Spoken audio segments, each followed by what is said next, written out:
Halo, assalamualaikum. Jumpa lagi Football Belanda, channel ringan amatiran ala gua. Mau bikin review gua ya tentang pertandingan tadi, big match ya di grup neraka antara Portugal melawan Jerman ya. Jadi Portugal ini kena hajar dengan skor cukup telak ya. 2-4, 2-4 ya. Sekalipun Portugalnya sempat unggul ya 1-0 dulu melalui Cristiano Ronaldo ya, assist dari Diogo Jota. Lalu ada 2 gol bunuh diri dari pemain Portugal ya yang memberikan keunggulan 1-2 kepada Germany. Ya kalau gua ngeliat sih pertandingan ini sebenarnya di babak pertama, terutama katakanlah di 5, 10, 15 menit katakanlah awal ini kan cukup seru ya, dimana Jerman ini langsung tancap gas, berusaha untuk melakukan high press, tapi pertahanan Portugal ini apa ya sempat awal-awal sempat bagus, sempat kokoh, tapi tidak jarang juga mereka ini terkocar dan terkacir, katakanlah kocar kacir. Bahkan ada gol yang yang sempat terjadi lalu dianulir ya.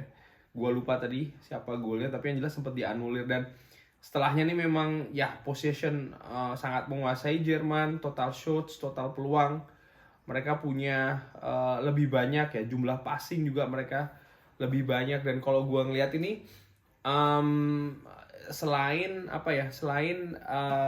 high press yang mereka terapkan bahkan dari lini pertahanan Portugal ya, ketika Portugal ingin membangun serangan itu sudah kena pressing dari pemain-pemain Jerman ya.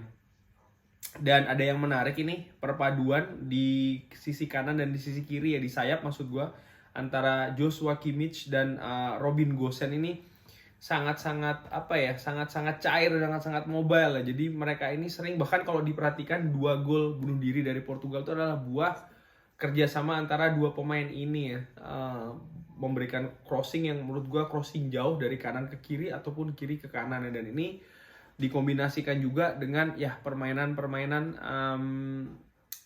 direct lah katakanlah ya. Dan ini menurut gua memberikan pressure, tekanan kepada pemain Portugal. Dan bisa dilihat pemain Portugal terutama lini belakangnya ini tampak kewalahan lah katakanlah untuk menghadapi permainan Jerman yang seperti itu ya. Memasuki babak kedua, nah ini lebih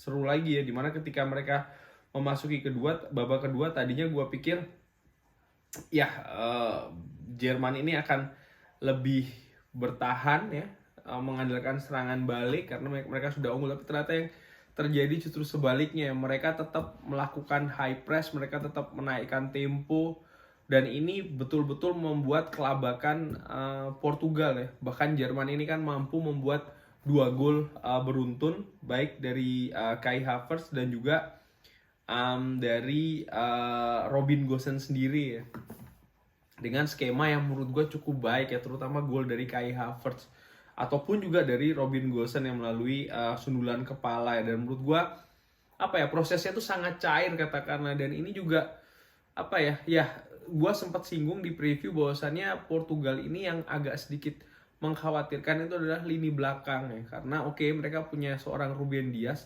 tapi tidak adanya Joao Cancelo ini cukup memberikan efek ya, karena ya kita seperti tahu ya PP ini kan juga sudah termakan usia ya. Dan seorang Ruben Dias ternyata ketika menghadapi pressure cukup tinggi tidak mampu ya, dia sendiri ini cukup kewalahan ya. Dan ya itu tadi akhirnya Portugal kebobolan 4 gol ya. Dan menurut gua keempat golnya, walaupun again ya 2 ini dicatat sebagai gol bunuh diri, tapi skema yang terjadi itu sangat-sangat baik dan bagus ya. Dan ini menurut gua hal yang tidak terjadi di pertandingan pertama ketika Jerman ini kalah melawan Perancis ya, dimana mereka sering melakukan kesalahan sendiri, sering salah umpan.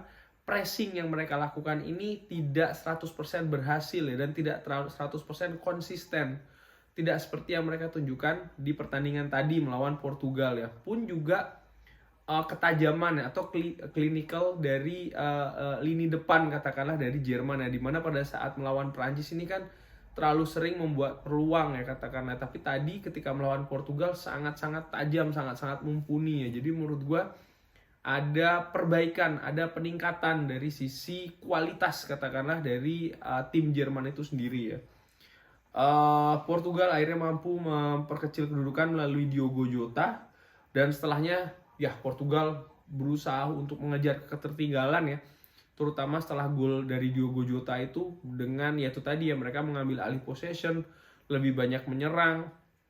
Tapi yang menurut gue pertahanan Jerman juga cukup baik ya. Di samping itu juga tampak pemain Portugal sering melakukan kesalahan. Tadi ada peluang melalui seorang siapa tadi itu, Renato Sanchez ya, yang menggantikan Bernardo Silva, sempat terkena mistar. Dan menurut gue ya agak terlambat katakanlah ya bagi tim Portugal ini untuk mengambil inisiatif ya. Mereka sudah tertinggal 1-4 dan ya menurut gue sudah cukup sulit ya katakanlah.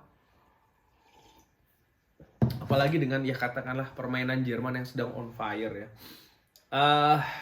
Sebelum gue bahas tentang posisi grup, di pertandingan sebelumnya ini kan Hungaria di luar dugaan ini menahan juara dunia Prancis ya dengan skor 1-1. Kendati pun di pertandingan itu ya kurang lebih ini sangat-sangat dikuasai oleh Prancis ya. Possession, total shots mereka punya 15 tapi hanya 4 yang on target ya. Big chances mereka punya 4 dan mereka miss itu 3 big chances ya. Satu catatan gua sih di pertandingan tadi itu adalah ketajaman atau clinical ya dari pemain-pemain Prancis dalam mengkonversi gol. Amat sangat disayangkan mereka tidak mampu mencetak gol ya. Bahkan mereka harus kebobolan dulu ya. Ya menurut gua sih secara kualitas Prancis ini kan di atas Hungaria, dan tadi kalau lihat dari permainan mereka sangat menguasai. Mereka juga menciptakan peluang banyak, tapi itu tadi ya mereka tidak mampu mengkonversi gol ya. Hungaria sendiri juga tampil seperti ketika melawan Portugal, artinya mereka tampil rapat, tampil disiplin, dan ini sangat menyulitkan tim Prancis untuk mampu menjebol gawang dari Hungaria ya.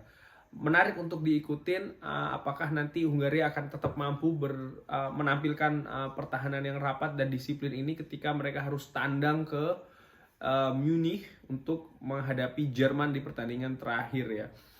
Dengan hasil ini ya Prancis masih menduduki peringkat pertama dengan nilai 4, lalu ada Jerman, Portugal masing-masing dengan nilai 3, dan juga Hungaria ya di peringkat keempat dengan poin 1. Dan menurut gue ini masih bisa banyak kemungkinan yang terjadi ya. Artinya di pertandingan terakhir Prancis menghadapi Portugal ini, kalau bisa banyak kemungkinan ya, kalau Prancis menang akan seperti apa, Portugal menang akan seperti apa, kalau seri seperti apa pun juga pertandingan antara Jerman dan Hungaria ya. Gue yakin di pertandingan terakhir itu Jerman akan lebih diunggulkan, tapi Hungaria ini juga kalau melihat dari Prancis dan juga Portugal bukan tim yang mudah untuk ditaklukkan ya. Dua tim ini cukup kesulitan menjebol gawang Hungaria ya. Portugal kendati pun menang 3-0, tapi perlu dicatat ya, 3 gol itu dicetak di menit 80-an ke atas ya. Bahkan ada sempat 1 gol Hungaria yang dianulir.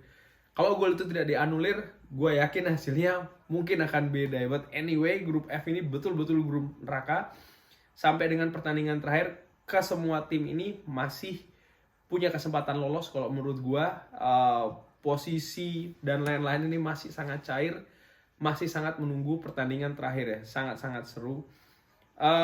Dan ya di pertandingan terakhir hari ini ada Spanyol melawan Polandia ya, 1-1. Dan menurut gue ya kendati pun Spanyol ini lebih menguasai pertandingan ya, punya lebih banyak peluang, total shots on goal dan lain-lain, tapi menurut gue again ya penyakitnya masih sama seperti ketika melawan Swedia, apa itu konversi gol ya. Mereka hanya mampu mencetak 1 gol.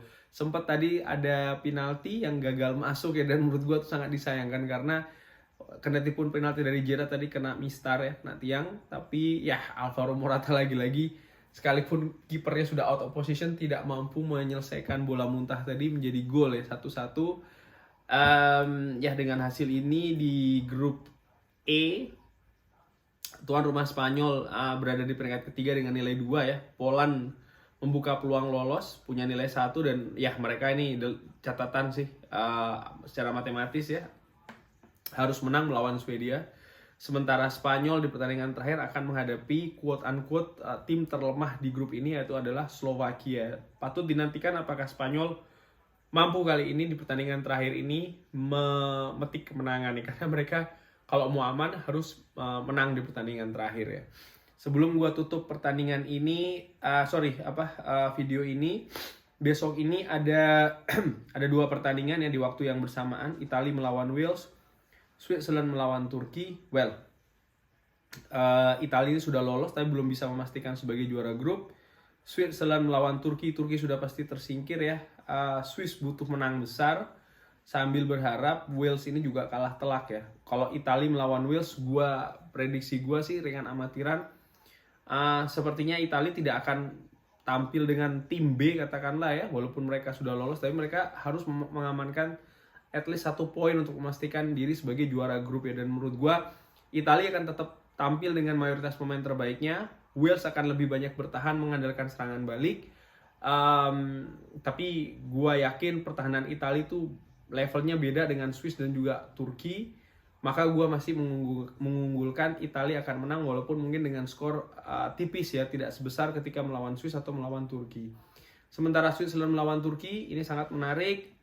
Turki menurut gue ya secara mental mereka kayaknya sudah turun ya.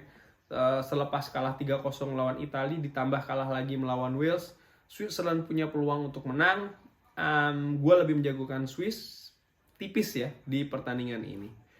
Kurang lebih demikian. Oh ya, besok gue akan live space ya. Kalau yang mau join bisa di Twitter ya.